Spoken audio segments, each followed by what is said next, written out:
Hey guys, it's Allie. I hope you're having a fantastic day. Just a warning, we're going to talk about some graphic information here, so buckle up. All right, so when I worked in buildings, in assisted living, memory care, personal care homes, I saw where sometimes companies would come out and deny services to someone that we believed qualified based on criteria. And in that case, we were able often to have a second company come in and give a second opinion. And most of the time, we were able to get that person on service. So what I want to talk today about is being denied. What is your first course of action? Besides asking questions about why you were denied, what I want you to do is get a second opinion. Hospice benefits are something that you deserve. Your loved one deserves to have that support, and you deserve to have the support as well. So if you're denied services, I want you to go back to the drawing board, call your second opinion company, and be honest with them about what happened, and let that person ask you the right questions. So I'm going to give you some examples. I recently had a family that had been denied services based on a 5-minute interaction with a competing company. So not throwing any shade on anyone else, but it was a competition. My competition, it was not our company. The nurse came in, was there less than 5 minutes by the family's report, and determined that that person did not qualify. So the first thing I did is I started asking detailed questions. So I started with, how much is mom eating? Is she on a regular diet? Yep, she's on a regular diet. She eats all her food. Okay, great. So then I circled back and I said, do you cut her food up? Is she on a special diet? Oh yes, we have to cut her food into teeny tiny bites or she won't be able to eat it. I said, okay. And how much of her meal does she eat? They said, all of it. Great. Does she eat it on her own? Nope. She's spoon-fed. We have to feed her every bite. I said, okay, how much do you feed her? Oh, a little teacup.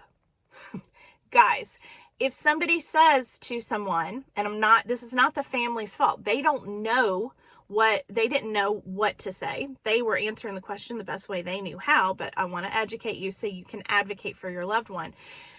They told the nurse that mom was eating a regular diet and ate all of her food.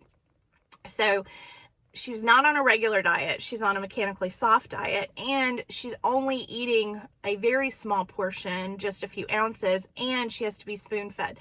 So you see what I'm saying? That sometimes it can be the way the information is presented, or in that case, honestly, that nurse did not dig. She didn't ask questions. She didn't try to find out more information. So long story short, we were able to get that sweet lady on service. Her family has the support that they need and deserve. So I guess what I'm saying is, make sure that you're being as detailed as possible, especially if this is your second go round. All right. So here's the other thing. I had another family. I asked if dad had incontinence issues, if he had accidents of bowel and bladder. And in his case, he would have needed to have those because it was just his diagnosis. So, and she said, no, he goes to the bathroom and the toilet. I said, okay, same breath.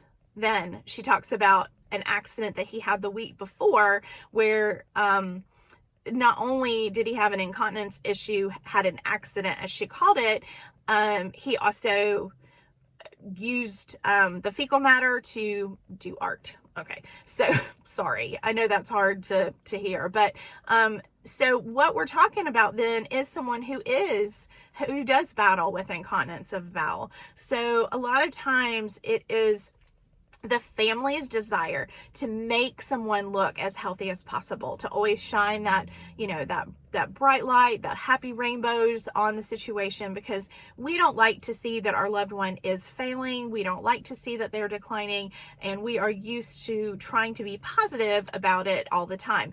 When you are speaking with your hospice nurse doing your evaluation, you need to be as honest and detailed as possible, whether this is your first or second go round with trying to get an evaluation completed.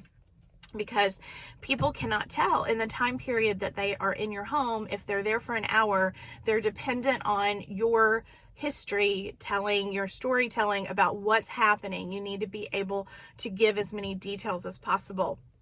Okay, so that being said, we never blame families when they don't understand all the things that they're supposed to be letting us know about. It is the nurse's responsibility to ask enough questions and the rep's responsibility to ask the right questions to help you get the benefits if in fact your loved one does qualify.